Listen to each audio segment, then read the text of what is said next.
আসসালামু আলাইকুম। এখন আমরা একটি প্রফেশনাল ইমেল অ্যাড্রেস তৈরি করব। ইমেল অ্যাড্রেস শুধু তৈরি করলেই হবে না, প্রফেশনাল ওয়েতে তৈরি করতে হবে, যাতে এই একটি ইমেল অ্যাড্রেস ব্যবহার করি আমরা চাকরির আবেদন সহ সকল ধরনের কাজ চালিয়ে নিতে পারি। চলুন ভিডিওটিকে শুরু করা যাক।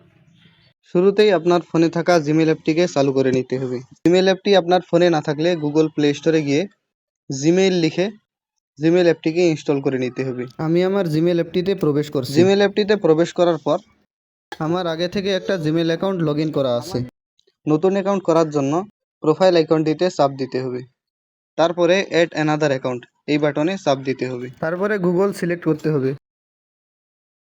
আপনার ফোনটি একবারে নতুন হলে আপনাকে শুরুতেই এ ধরনের একটা ইন্টারফেস শো করবে। তারপর ক্রিয়েট অ্যাকাউন্ট এই বাটনে চাপ দিতে হবে। আমি ফর মাই পার্সোনাল ইউজ এই অপশনটি পছন্দ করলাম। এই অপশনে এসে আপনি আপনার প্রথম নাম এবং শেষ নাম দিয়ে দিবেন। আমি শুধু আমার প্রথম নাম সাজ্জাদ দিয়ে দিলাম। তারপরে নেক্সট বাটনে চাপ দিতে হবে। এই জায়গায় এসে আপনি আপনার জন্ম তারিখ এবং জেন্ডার দিয়ে দিবেন। আমি আমার জন্ম তারিখ দিয়ে দিলাম। তারপর জেন্ডার বাটনে চাপ দিতে হবে। আপনি পুরুষ হয়ে থাকলে মেয়ে এবং মহিলা হয়ে থাকলে ফিমেল বাটনে চাপ দিতে পারেন, এবং তৃতীয় লিঙ্গের কেউ হয়ে থাকলে কাস্টম অপশনটিতে চাপ দিতে পারেন। আমি মেল অপশনটি সিলেক্ট করলাম। তারপর নেক্সট বাটনে চাপ দিতে হবে। এখন আমাদেরকে জিমেইলের ইউজার নেম দিতে হবে। ইউজার নেমের অপশনটি খুবই গুরুত্বপূর্ণ। এই জায়গায় এসে অনেকেই ভুল করে।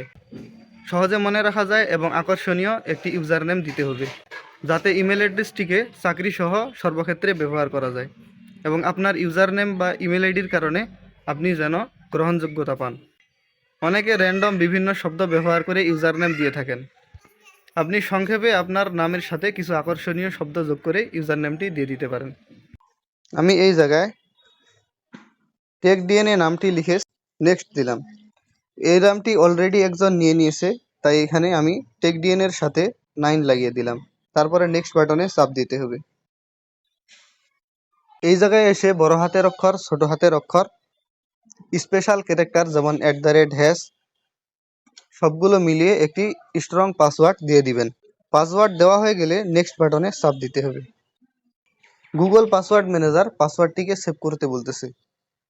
আমি আমার সিকিউরিটির স্বার্থে নট নাও বাটনে চাপ দিলাম। তারপরে নেক্সট বাটনে চাপ দিতে হবে। তারপর স্ক্রিনটাকে স্ক্রল করে একটু নিচের দিকে নিয়ে যেতে হবে।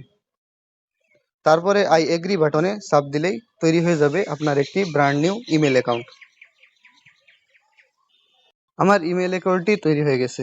এরপরে প্রোফাইল বাটনে চাপ দিয়ে আমি আমার একটি প্রোফাইল ফটো দিয়ে দেব। টেক এ পিকচার বাটনটি ব্যবহার করে আমি আমার একটি প্রোফাইল ছবি দিয়ে দিতেছি। আপনারা চাইলে ছবিটাকে হালকা রিসাইজ করে নিতে পারেন। তারপরে সেভ এজ প্রোফাইল পিকচার বাটনে চাপ দিলাম। আমার প্রোফাইল পিকচারটি আপডেট হয়ে গেছে। নিত্য নতুন টেক আপডেট সবার আগে পেতে আমার চ্যানেলটিকে সাবস্ক্রাইব করুন। দেখা হবে পরবর্তী কোনো ভিডিওতে। আসসালামু আলাইকুম।